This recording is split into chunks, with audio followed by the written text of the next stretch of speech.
¿Qué tal amigos? Bienvenidos nuevamente a una sesión aquí por medio del canal. El día de hoy quiero tocar con ustedes un tema bastante interesante. Está vinculado a lo que es la estructura de cuentas en el Plan Contable General Empresarial. Desde la perspectiva de la versión modificada para este año 2019 que entra en vigencia en el 2020. La pregunta que ustedes dirán es si ha habido alguna modificación dentro de este tema. Y no podemos a nivel de estructuración señalarte que ha habido algún cambio radical. Sin embargo, es pertinente que como contador, estudiante de contabilidad o como técnico, conozcas acerca de las estructuras de las cuentas con la finalidad de que puedas aplicar correctamente el Plan Contable General Empresarial al momento de realizar el registro. Bueno, en primer lugar, creo que es demasiado obvio el tema. Debemos comenzar por este concepto, si queremos llamarlo así, denominado elemento. El elemento es clave. El elemento nos permite establecer un puente. ¿Entre qué cosas? Entre las normas internacionales de información financiera y el Plan Contable General Empresarial. Esto es importante, dado que la limitación de las normas internacionales de información financiera y la limitación que establece, lógicamente, las NIF-PYMES, al ser un estándar internacional, es contrastado con un puente frente a una norma local, que es el plan contable. Y ese puente, ese punto de convergencia, es el elemento. Ahora, el marco conceptual nos habla acerca de cinco elementos. Nos habla de activo, nos habla de pasivo, nos habla de patrimonio, nos habla de ingreso y nos habla de gasto. Hasta ahí lo tenemos claro. Pero no siempre, ojo, esto es importante, no siempre los elementos que tenemos en el Plan Contable General Empresarial corresponden a lo que nos señala el marco conceptual. Hay que tener mucho cuidado. Es decir, en el marco conceptual yo tengo activo, pasivo, patrimonio, ingreso y gasto. Pero en el caso del plan contable, el elemento tengo el 0, el 1, 2, 3, 4, 5, 6, 7, 8 y 9. Prácticamente 9 dígitos, o sea, de 5 de pronto tengo 9. Por lo tanto, lo primero que tenemos que saber es qué conceptos no guardan relación con las normas internacionales de información financiera. El primero es el 0. ¿Qué cosa es el 0? Viene a ser las cuentas de orden. No guardan relación con las normas internacionales de información financiera. El segundo es 8. ¿Qué cosa es 8? Los saldos intermediarios de gestión. Tampoco guardan relación con las normas internacionales de información financiera, sino más bien obedecen, aquí en el caso del Perú, a una necesidad de integrar nuestra contabilidad en el ámbito privado con las cuentas nacionales. Ese detalle es importante. Entonces, nos queda el 1, el 2, el 3, activo, perfecto. El 4, pasivo. El 5, patrimonio. El 6, gasto. Pero sin embargo, el 9 hay que tener en cuenta que la contabilidad analítica de gestión cumple dos propósitos. Por un lado, maneja costos y por otro lado, maneja gastos. El tema es que acá en Perú, si bien es cierto, la norma internacional de contabilidad número 1 nos habla a nivel de presentación la estructuración de resultados por naturaleza y por función, en Perú nosotros lo llevamos eso a nivel del registro contable. Por eso, toda persona que estudia contabilidad, desde lo básico, se le señala. Haces tu asiento de naturaleza, luego viene tu asiento de destino.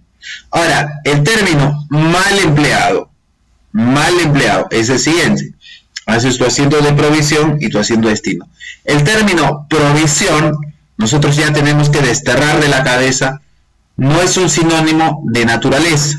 Eso repito, el término provisión no es sinónimo de naturaleza, ¿ya? Y hay muchos colegas que lamentablemente cometen esos errores básicos dentro de lo que es el manejo de la contabilidad, y todavía estamos arrastrando eso. Recuerden que desde la perspectiva de las normas internacionales de información financiera, ojo, repito, de acuerdo a la perspectiva de las normas internacionales de información financiera, la provisión es un gasto, ya no es un asiento de naturaleza, de eso hay que tener cuidado.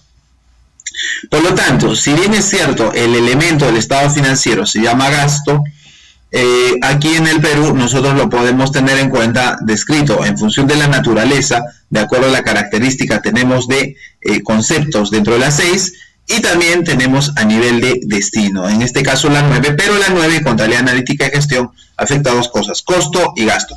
Ojo, el costo no es un elemento de estado financiero bajo marco conceptual. Repito, el costo no es un elemento de estado financiero.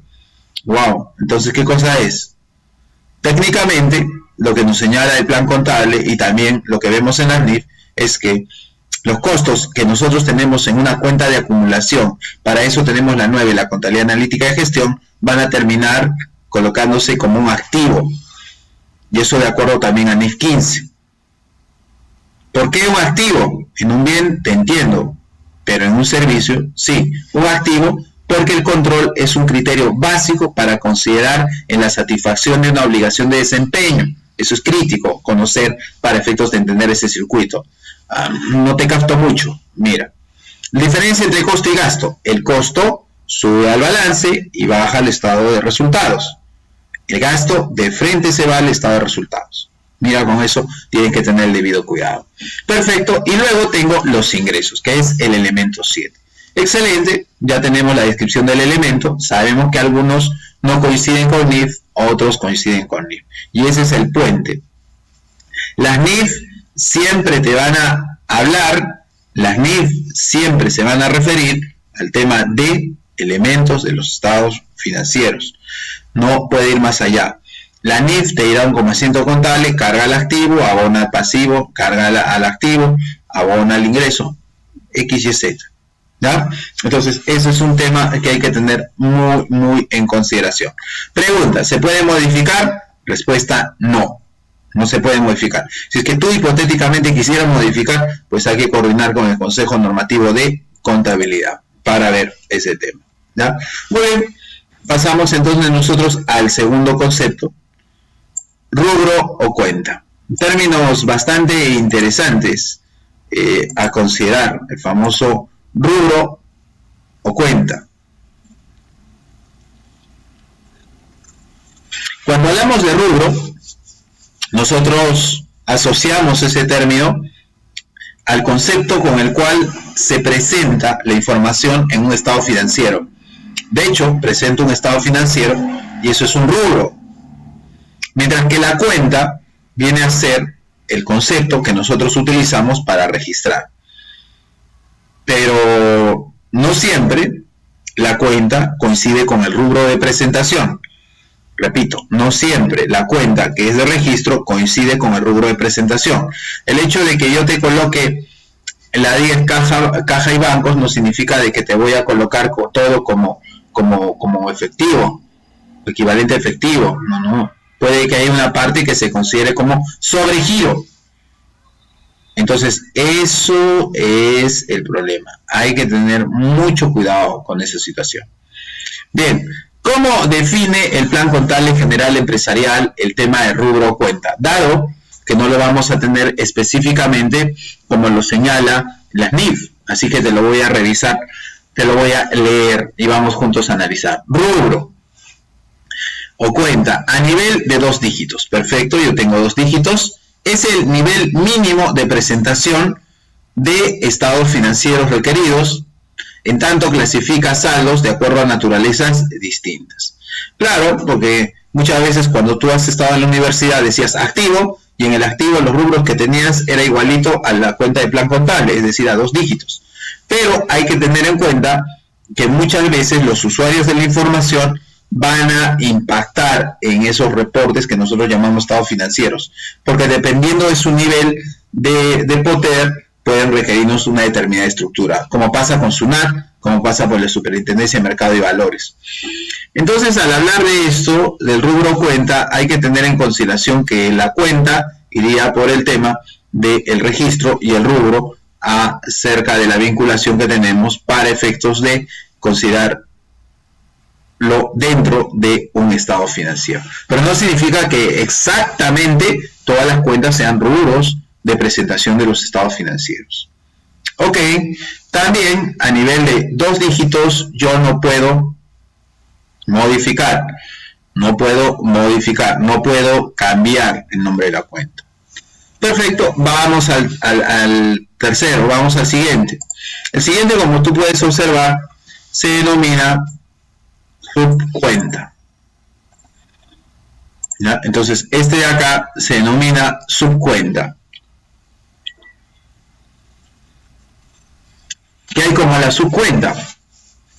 La subcuenta no lo vas a encontrar en el tema del NIF. Fíjate cómo lo define el Plan Contable General Empresarial. Acumula clases de activos, pasivos, patrimonio neto, ingresos y gastos del mismo rubro, desagregándose a nivel de 3 dígitos.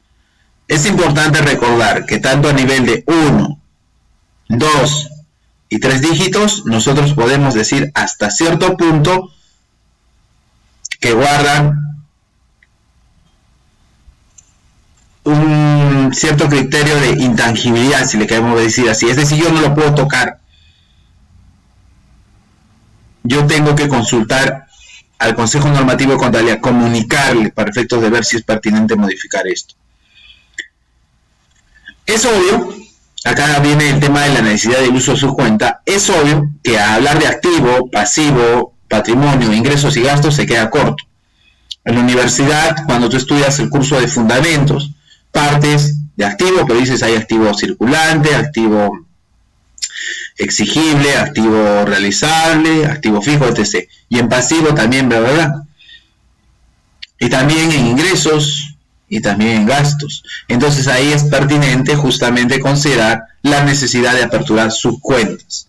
Es decir, dentro de cada elemento de estado financiero puede haber una clasificación. Esa es la razón de tener subcuentas. Hasta ahí estamos un poco amarrados. ¿Por qué?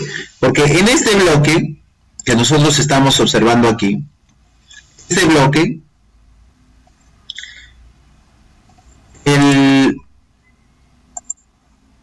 plan contable, en este bloque, el plan contable sí o sí, ya, repito, el plan contable sí o sí tiene que decirnos de qué se trata. En el plan contable voy a encontrar de todos la descripción del elemento, de todos el rubro y cuenta, de todos la subcuenta. Y eso lo voy a encontrar en la nomenclatura. O sea, no hay concepto de 3 dígitos que no esté descrito en el plan contable. Por lo tanto, esos rubros a veces nosotros acostumbramos y dentro de ello decimos, bien, pero a su vez hay que recordar que estos dos de acá nosotros muchas veces lo identificamos como rubros de presentación. ¿Ya? Presentación. No significa que lo usemos como tal, pero se dice así, usualmente desde el punto de vista de teoría, como rubros de presentación. Nos queda describir dos. Nos queda describir dos, que tú estás viendo ahí. ¿Cuáles son esos dos? Esos dos que tú tienes ahí son los siguientes: la divisionaria y la subdivisionaria, que son conceptos que nosotros tenemos que tener muy en cuenta porque ya obedecen al mundo del registro. Ahora, al ser el mundo del registro, de todas maneras el plan contable nos da hasta cierto punto un nivel de flexibilidad a los contadores, porque recuerda que no todas las cuentas están disgregadas a nivel de 4 y 5 dígitos. Algunas sí, otras no. ¿Por qué? Porque se da potestad a que el contador pueda aperturar aquí divisionarias, subdivisionarias. Lo que tradicionalmente llamamos divisionaria y analítica. Vamos a revisar entonces el plan contable que nos dice al momento de definir qué cosa es una divisionaria, elemento fundamental. Divisionaria se descompone en 4 dígitos, eso sí ya lo sé. Identifica el tipo o la condición de la subcuenta o otorga un mayor nivel de especificidad a la información prevista por las subcuentas. Es el caso, por ejemplo, de cuentas por cobrar o pagar comerciales, de los bienes de propiedad, planta y equipo y de los tributos. Claro, nosotros recordamos, por ejemplo, una cosa es tributo y ahí aperturamos. Tenemos dentro de tributos renta, tenemos impuestos generales a las ventas, ITAM, etc., etc. Ya más que todo se refiere a un criterio de desagregación. Ojo que algunos puede que en su contabilidad registren a nivel de 4 dígitos o a nivel de 5 dígitos, no está, incluso a nivel de 3 dígitos. ¿Ya? Cuando nosotros decimos el número máximo de dígitos. Ahora, el último elemento es subdivisionaria. A veces nosotros le llamamos también analítica, o debajo de la subdivisionaria también están los analíticas. Veamos a qué obedece el hecho de que tengamos subdivisionarios. Ojo, no todas las cuentas, si nosotros vemos en el catálogo, tienen nivel de subdivisionaria. Subdivisionaria, como tú sabes, está a nivel de 5 dígitos. 5 dígitos. Se me presenta a nivel de 5 dígitos, indica valuación. Fíjate, nosotros antiguamente en el plan contable general revisado teníamos criterios. ¿Criterios de qué? Criterios de apertura de códigos dentro del plan contable. Había criterio geográfico, habría criterio del producto, había criterio a veces de moneda, etc., etc. No, veamos si el plan contable general empresarial modificado nos da acerca de pauta de eso. En primer lugar, cuando hablamos de 5 dígitos, desde el diseño del plan contable general empresarial, versión anterior y la versión 2019, cumplen la misma posibilidad. Mira lo que dice. Indican valuación. Nos dice prácticamente que nosotros usamos 5 dígitos para ver valuación, pero date cuenta que no todas las cuentas, valga la redundancia, tienen valuación. ¿Cuál es la idea? Valuación, cuando existe más de un método para medirla, otorga un nivel de especificidad mayor. Cuando yo tengo para una transacción distintos métodos de evaluación, entonces es pertinente usar a 5 dígitos. Y por eso el plan contable general empresarial nos aparece con algunas cuentas con 5 dígitos. Por ejemplo, es en el caso de propiedades de inversión y propiedad, planta y equipo. Por ejemplo, acá tenemos nosotros hasta 3 formas de evaluación: costo, revaluación, valor razonable, y a veces ya para una más. Por ejemplo, tenemos el tema de costo de financiación, entonces se requiere separar. Por ejemplo, el plan contable general empresarial, particularmente desde que se diseñó el tema de las subdivisionarias, particularmente siempre ha atendido necesidades de medición, medición o evaluación. ¿Qué es lo que nos dice el plan contable? El plan contable dice, reconoce y mide. Entonces, para medir, yo necesito lógicamente tener en cuenta criterios de evaluación: costo, valor razonable, revaluación, etc., etc., etc. No te olvides que el registro que nosotros hacemos en una contabilidad tiene 2 componentes. Primer componente, reconocimiento, y segundo, medición. De ahí que tengamos alguna vinculación de alguna manera íntima con el tema de evaluación. Muy bien, entonces es pertinente tener en cuenta estos detalles. A veces uno usa el máximo de dígitos, no sabe cuándo eliminar, hasta dónde. Recuerda, los 3 primeros que estamos viendo, hasta cierto punto tenemos una camisa de fuerza como contador. Pero en el caso de los otros 2, hay un poco más de libertad de criterio, en la medida que el plan contable general empresarial nos ayude a utilizar esos códigos. Ahora, otro detalle también que tienes que tener en cuenta es si tú creas analíticas, un mayor nivel, o subdivisionarias o divisionarias, hay que tener cuidado al momento de elaborar el balance de comprobación SUNAT, porque usualmente el balance de comprobación SUNAT usa el plan contable general empresarial vigente. ¿Ok? Muy bien, amigos, invitarlos nada más a nuestro primer programa de actualización del Plan Contable General Empresarial modificado 2019. Se va a desarrollar aquí en la ciudad de Lima. Es un evento presencial el 10, 17, 24 y 1 de julio. Mayores informes en el WhatsApp 958672735, o si no, también he colocado el enlace aquí en la zona de comentarios. Para aquellos colegas que no van a alcanzar a ver este material, como siempre, lo van a poder revisar en nuestro canal de YouTube. Amigos, mi nombre es Dionisio Canagua, espero que el material les haya sido de utilidad y si lo ven en el canal de YouTube, no olviden de suscribirse gratuitamente por medio del enlace que figura al pie del presente video. Esto más bien en YouTube. Muchas gracias por su atención.